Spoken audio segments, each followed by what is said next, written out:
अब आपको सीधे लिए चलते हैं मन की बात कार्यक्रम में। के विभिन्न पहलुओं को देखकर आनंद आया। इस परेड में पहली बार हिस्सा लेने वाली विमेन कैमल राइडर्स और सीआरपीएफ की महिला टुकड़ी भी काफी सराहना हो रही है। साथियों, देहरादून के वत्सल जी ने मुझे लिखा है कि 25 जनवरी का मैं हमेशा इंतजार करता हूं, क्योंकि उस दिन पद्म पुरस्कारों की घोषणा होती है और एक प्रकार से 25 तारीख की शाम ही मेरी 26 जनवरी के उमंग को और बढ़ा देती है। जमीनी स्तर पर अपने समर्पण और सेवा भाव से उपलब्धि हासिल करने वालों को पीपल्स पद्म को लेकर भी कई लोगों ने अपनी भावनाएं साझा की है। इस बार पद्म पुरस्कार से सम्मानित होने वालों में जनजातीय समुदाय और जनजातीय जीवन से जुड़े लोगों का अच्छा खासा प्रतिनिधित्व रहा है। जनजातीय जीवन शहरों की भागदौड़ से अलग होता है, उसकी चुनौतियां भी अलग होती हैं। इसके बावजूद जनजातीय समाज अपनी परंपराओं को सहेजने के लिए हमेशा तत्पर रहते हैं। जनजातीय समुदाय से जुड़ी चीजों के संरक्षण और उन पर रिसर्च के प्रयास भी होते हैं। ऐसे ही टोटो, हो, कुई, कुवी और मांडा जैसी जनजातीय भाषाओं पर काम करने वाले कई महानुभावों को पद्म पुरस्कार मिले हैं।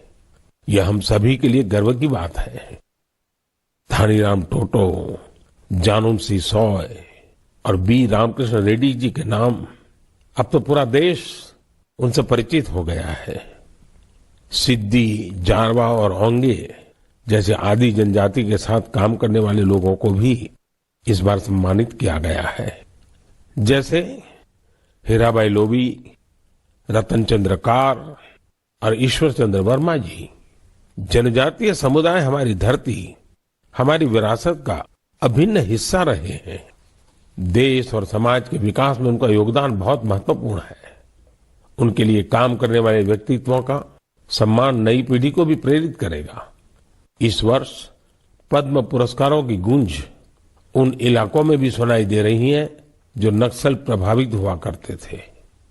अपने प्रयासों से नक्सल प्रभावित क्षेत्रों में गुमराह युवकों को सही राह दिखाने वालों को पद्म पुरस्कारों से सम्मानित किया गया है।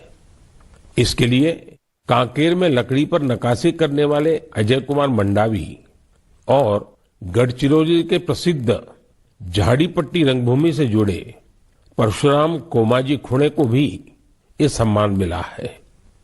इसी प्रकार नॉर्थ ईस्ट में अपनी संस्कृति के संरक्षण में जुटे राम कुई बांगवे न्यूमे, विक्रम बहादुर जमातिया और कर्मा वांगचू को भी सम्मानित किया गया है। साथियों, इस बार पद्म पुरस्कार से सम्मानित होने वालों में कई ऐसे लोग शामिल हैं जिन्होंने संगीत की दुनिया को समृद्ध किया है। कौन होगा जिसको संगीत पसंद न हो? हर किसी की संगीत की पसंद अलग अलग हो सकती है, लेकिन संगीत हर किसी के जीवन का हिस्सा होता है। इस बार पद्म पुरस्कार पाने वालों में वो लोग हैं जो संतूर, बमहुम, द्वितारा जैसे हमारे पारंपरिक वाद्य यंत्र की धुन बिखेरने में महारत रखते हैं। गुलाम मोहम्मद जाज, मोआसू पाऊ, सिंहबोर कुरकालाऊ, मुनि वेंकटप्पा और मंगल कांति राय, ऐसे कितने ही नाम हैं जिनकी चारों तरफ चर्चा हो रही है।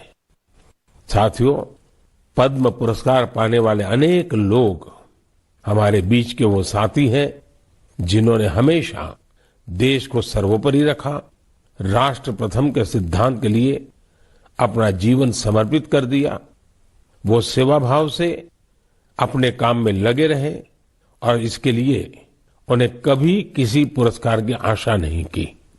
वो जिनके लिए काम कर रहे हैं उनके चेहरे का संतोष ही उनके लिए सबसे बड़ा अवार्ड है। ऐसे समर्पित लोगों को सम्मानित करके हम देशवासियों का गौरव बढ़ा है। मैं सभी पद्म पुरस्कार विजेताओं के नाम भले ही यहां नहीं ले पाऊं, लेकिन आपसे मेरा आग्रह जरूर है कि आप पद्म पुरस्कार पाने वाले इन महानुभावों के प्रेरक जीवन के विषय में विस्तार से जानें और औरों को भी बताएं। साथियों, आज जब हम आजादी के अमृत महोत्सव के दौरान गणतंत्र दिवस की चर्चा कर रहे हैं, तो मैं यहाँ एक दिलचस्प किताब का भी जिक्र करूंगा। कुछ हफ्ते पहले ही मुझे मिली इस बुक में एक बहुत ही इंटरेस्टिंग सब्जेक्ट पर चर्चा की गई है। इस बुक का नाम India the mother of democracy है और इसमें कई बेहतरीन एसेज है। भारत दुनिया का सबसे बड़ा लोकतंत्र है और हम भारतीयों को इस बात का गर्व भी है कि हमारा देश मदर ऑफ डेमोक्रेसी भी है। लोकतंत्र हमारी रगों में है, हमारी संस्कृति में है। सदियों से यह हमारे कामकाज का भी एक अभिन्न हिस्सा रहा है। स्वभाव से हम एक डेमोक्रेटिक सोसाइटी है। डॉक्टर अंबेडकर ने बौद्ध भिक्षु संघ की तुलना भारतीय संसद से की थी। उन्होंने उसे एक ऐसी संस्था बताया था जहां मोशंस, रिजोल्यूशंस, कोरम, वोटिंग और वोटों की गिनती के लिए कई नियम थे। बाबा साहब का मानना था कि भगवान बुद्ध को इसकी प्रेरणा उस समय की राजनीतिक व्यवस्थाओं से मिली होगी। तमिलनाडु में एक छोटा लेकिन चर्चित गांव है उतिर मेरूर। यहां 1100-1200 साल पहले का एक शिलालेख दुनिया भर को अचंभित करता है। यह शिलालेख एक मिनी कॉन्स्टिट्यूशन की तरह है। इसमें विस्तार से बताया गया है कि ग्राम सभा का संचालन कैसे होना चाहिए और उसके सदस्यों के चयन की प्रक्रिया क्या हो। हमारे देश के इतिहास में डेमोक्रेटिक वैल्यूज का एक और उदाहरण है 12वीं सदी के भगवान बसवेश्वर का अनुभव मंडपम। यहाँ फ्री डिबेट और डिस्कशन को प्रोत्साहन दिया जाता था। आपको ये जानकर हैरानी होगी, यह माग्ना कार्टा से भी पहले की बात है। वारंगल के काकीय वंश के राजाओं की गणतांत्रिक परंपराएं भी बहुत प्रसिद्ध थी। भक्ति आंदोलन ने पश्चिमी भारत में लोकतंत्र की संस्कृति को आगे बढ़ाया। बुक में सिख पंथ की लोकतांत्रिक भावना पर भी एक लेख को शामिल किया गया है, जो गुरु नानक देव जी के सर्वसम्मति से लिए गए निर्णयों पर प्रकाश डालता है। मध्य भारत की उरांव और मुंडा जनजातियों में कम्युनिटी ड्रिवन और कॉन्सेंसस ड्रिवन डिसीजन पर भी इस किताब में अच्छी जानकारी है। आप इस किताब को पढ़ने के बाद महसूस करेंगे कि कैसे देश के हर हिस्से में सदियों से लोकतंत्र की भावना प्रवाहित होती रही है। मदर ऑफ डेमोक्रेसी के रूप में हमें निरंतर इस विषय का गहन चिंतन भी करना चाहिए, चर्चा भी करना चाहिए और दुनिया को अवगत भी कराना चाहिए। इससे देश में लोकतंत्र की भावना और प्रगाढ़ होगी। मेरे प्यारे देशवासियों, अगर मैं आपसे पूछूं कि योग दिवस और हमारे विभिन्न तरह के मोटे अनाजों मिलेट्स में क्या कॉमन है, तो आप सोचेंगे ये भी क्या तुलना हुई। अगर मैं आपसे कहूं कि दोनों में काफी कुछ कॉमन है तो आप हैरान हो जाएंगे। दरअसल संयुक्त राष्ट्र ने इंटरनेशनल योगा डे और इंटरनेशनल ईयर ऑफ मिलेट्स दोनों का ही निर्णय भारत के प्रस्ताव के बाद लिया है। दूसरी बात ये कि योग भी स्वास्थ्य से जुड़ा है और मिलेट्स भी सेहत में महत्वपूर्ण भूमिका निभाता है। तीसरी बात और महत्वपूर्ण है, दोनों ही अभियानों में जन भागीदारी की वजह से क्रांति आ रही है। जिस तरह लोगों ने व्यापक स्तर पर सक्रिय भागीदारी करके योग और फिटनेस को अपने जीवन का हिस्सा बनाया है, उसी तरह मिलेट्स को भी लोग बड़े पैमाने पर अपना रहे हैं। लोग अब मिलेट्स को अपने खानपान का हिस्सा बना रहे हैं। इस बदलाव का बहुत बड़ा प्रभाव भी दिख रहा है। इससे एक तरफ वो छोटे किसान बहुत उत्साहित है जो पारंपरिक रूप से मिलेट्स का उत्पादन करते थे। वो इस बात से बहुत खुश है कि दुनिया अब मिलेट्स का महत्व समझने लगी है। दूसरी तरफ एफपीओ और एंटरप्रेन्योर्स ने मिलेट्स को बाजार तक पहुंचाने और उसे लोगों तक उपलब्ध कराने के प्रयास शुरू कर दिए हैं। आंध्र प्रदेश के नांदयाल जिले के रहने वाले केवी रामा सुब्बा रेड्डी जी ने मिलेट्स के लिए अच्छी खासी सैलरी वाली नौकरी छोड़ दी। मां के हाथों से बने मिलेट्स के पकवानों का स्वाद कुछ ऐसा रचा बसा था कि इन्होंने अपने गांव में बाजरे की प्रोसेसिंग यूनिट ही शुरू कर दी। सुब्बा रेड्डी जी लोगों को बाजरे के फायदे भी बताते हैं और उसे आसानी से उपलब्ध भी कराते हैं। महाराष्ट्र में अलीबाग के पास केनाड गांव की रहने वाली शर्मिला ओसवाल जी पिछले 20 साल से मिलेट्स की पैदावार में यूनिक तरीके से योगदान दे रही है। वो किसानों को स्मार्ट एग्रीकल्चर की ट्रेनिंग दे रही है। उनके प्रयासों से न सिर्फ मिलेट्स की उपज बढ़ी है, बल्कि किसानों की आय में भी वृद्धि हुई है।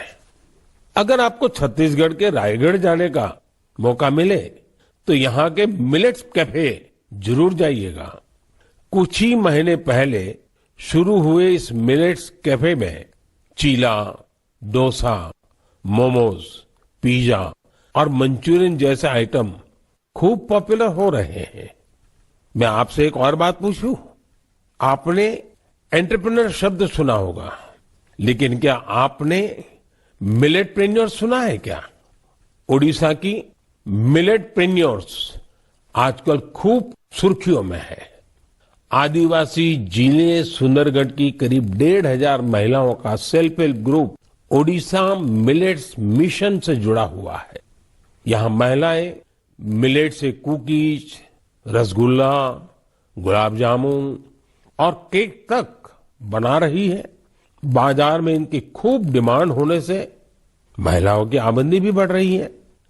कर्नाटका के कलबुर्गी में Aland Bhutai millets farmers producer company ने पिछले साल Indian institute of millets research की देखरेख में काम शुरू किया। यहाँ के खाकरा, बिस्कुट और लड्डू लोगों को भा रहे हैं। कर्नाटका के ही बीदर जिले में हुलसूर मिलेट प्रोड्यूसर कंपनी से जुड़ी महिलाएं मिलेट्स की खेती के साथ ही उसका आटा भी तैयार कर रही है। इससे इसकी कमाई भी काफी बढ़ रही है। प्राकृतिक खेती से जुड़े छत्तीसगढ़ के संदीप शर्मा जी के एफपीओ से आज 12 राज्यों के किसान जुड़े हैं।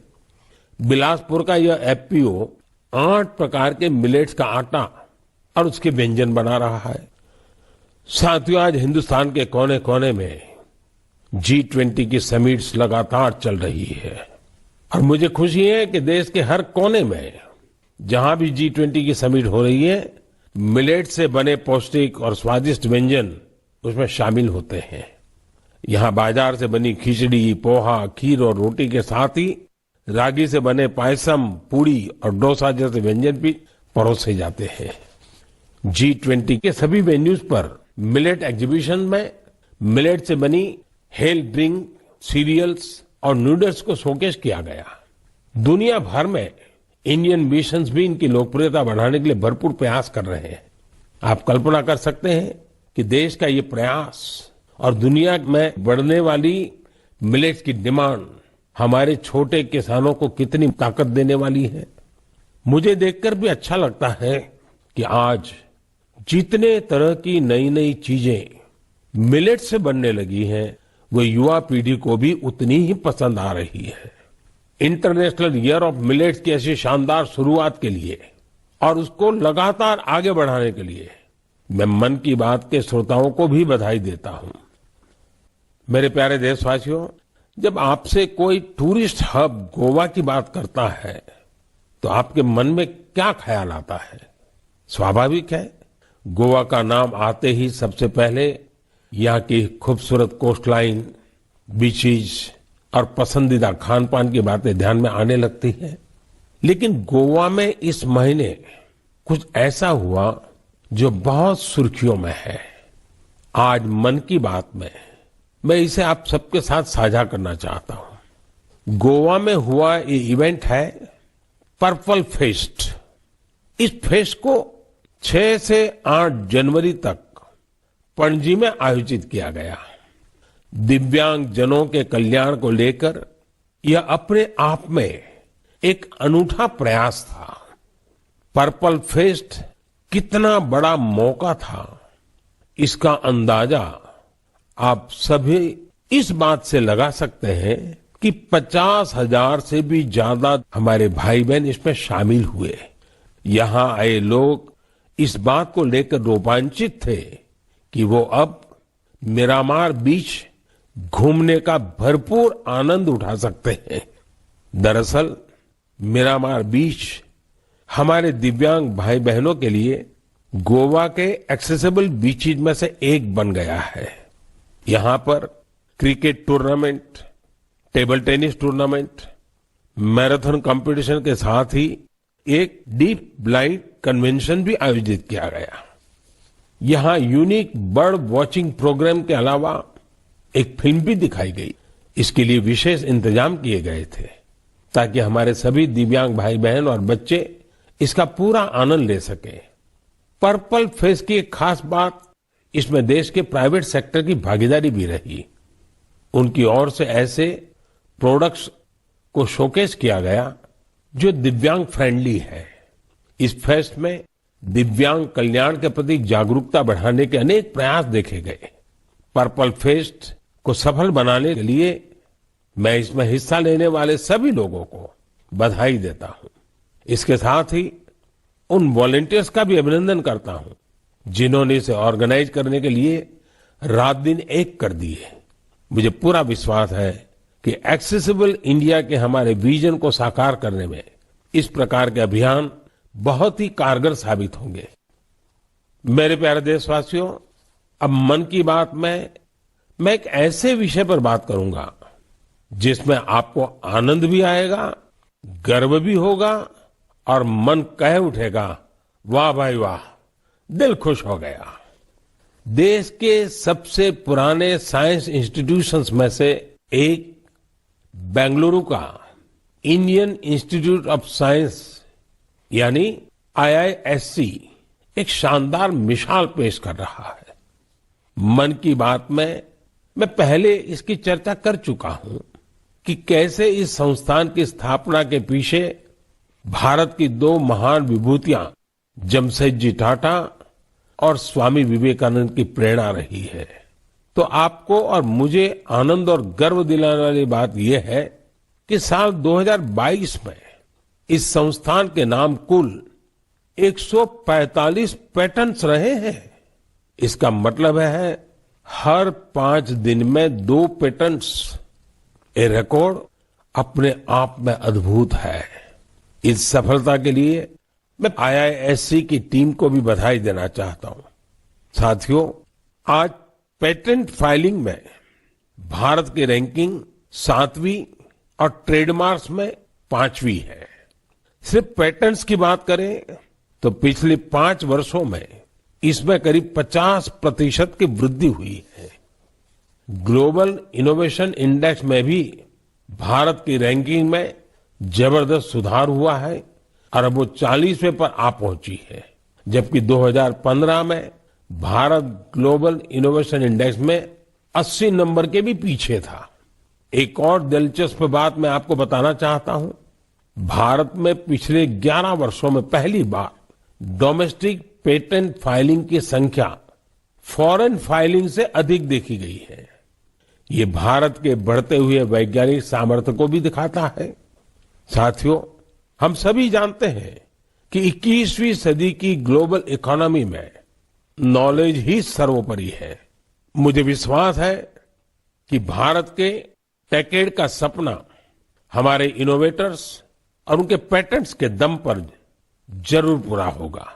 इससे हम सभी अपने ही देश में तैयार वर्ल्ड क्लास टेक्नोलॉजी और प्रोडक्ट का भरपूर लाभ ले सकेंगे। मेरे प्यारे देशवासियों, नमो ऐप पर मैंने तेलंगाना के इंजीनियर विजय जी की एक पोस्ट देखी। इसमें विजय जी ने ई वेस्ट के बारे में लिखा है। विजय जी का आग्रह है कि मैं मन की बात में इस पर चर्चा करूं। इस कार्यक्रम में पहले भी हमने वेस्ट टू वेल्थ यानी कचरे से कंचन के बारे में बातें की है। लेकिन आइए आज इसी से जुड़ी ई वेस्ट की चर्चा करते हैं। साथियों, आज हर घर में मोबाइल फोन, लैपटॉप, टैबलेट जैसी डिवाइसेस आम हो चली है। देश भर में इनकी संख्या बिलियंस में होगी। आज के लेटेस्ट डिवाइस भविष्य के ई वेस्ट भी होते हैं। जब भी कोई नई डिवाइस खरीदता है या फिर अपनी पुरानी डिवाइस को बदलता है तो यह ध्यान रखना जरूरी हो जाता है कि उसे सही तरीके से डिस्कार्ड किया जाता है या नहीं। अगर ई वेस्ट को ठीक से डिस्पोज नहीं किया गया तो यह हमारे पर्यावरण को भी नुकसान पहुंचा सकता है। लेकिन अगर सावधानी पूर्वक ऐसा किया जाता है तो ये रिसाइकल और रीयूज की सर्कुलर इकोनॉमी की बहुत बड़ी ताकत बन सकता है। संयुक्त राष्ट्र की एक रिपोर्ट में बताया गया था कि हर साल 50 मिलियन टन ई वेस्ट फेंका जा रहा है। आप अंदाजा लगा सकते हैं कि कितना होता है। मानव इतिहास में जितने कमर्शियल प्लेन बने हैं उन सभी का वजन मिला दिया जाए तो भी जितना ई वेस्ट निकल रहा है उसके बराबर नहीं होगा। ये ऐसा है जैसे हर सेकंड 800 लैपटॉप फेंक दिए जा रहे हो। आप जानकर चौंक जाएंगे कि अलग अलग प्रोसेस के जरिए इस ई वेस्ट से करीब 17 प्रकार के प्रेशियस मेटल्स निकाले जा सकते हैं। इसमें गोल्ड, सिल्वर, कॉपर और निकल शामिल है। इसलिए ई वेस्ट का सदुपयोग करना कचरे को कंचन बनाने से कम नहीं है। आज ऐसे स्टार्टअप्स की कमी नहीं जो इस दिशा में इनोवेट काम कर रहे हैं। आज करीब 500 ई वेस्ट रिसाइकलर्स इस क्षेत्र से जुड़े हैं और बहुत सारे नए उद्यमियों को भी इससे जोड़ा जा रहा है। इस सेक्टर ने हजारों लोगों को सीधे तौर पर रोजगार भी दिया है। बेंगलुरु की ई परिसरा ऐसे ही एक प्रयास में जुटी है। इसने प्रिंटेड सर्किट बोर्ड्स की कीमती धातुओं को अलग करके ही स्वदेशी टेक्नोलॉजी विकसित की है। इसी तरह मुंबई में काम कर रही इकोरिको ने मोबाइल ऐप से ई वेस्ट को कलेक्ट करने का सिस्टम तैयार किया है। उत्तराखंड के रुड़की की एटेरो रिसाइकलिंग ने तो इस क्षेत्र में दुनिया भर में कई पेटेंट्स हासिल किए हैं। इसने भी खुद की ई वेस्ट रिसाइकल टेक्नोलॉजी तैयार कर काफी नाम कमाया है। भोपाल में मोबाइल ऐप और वेबसाइट कबाड़ीवाला के जरिए टनों ई वेस्ट एकत्र किया जा रहा है। इस तरह के कई उदाहरण हैं। ये सभी भारत को ग्लोबल रिसाइकलिंग हब बनाने में मदद कर रहे हैं। लेकिन ऐसे इनिशिएटिव की सफलता के लिए एक जरूरी शर्त भी है। वो ये है कि ई वेस्ट के निपटारे से सुरक्षित उपयोगी तरीकों के बारे में लोगों को जागरूक करते रहना होगा।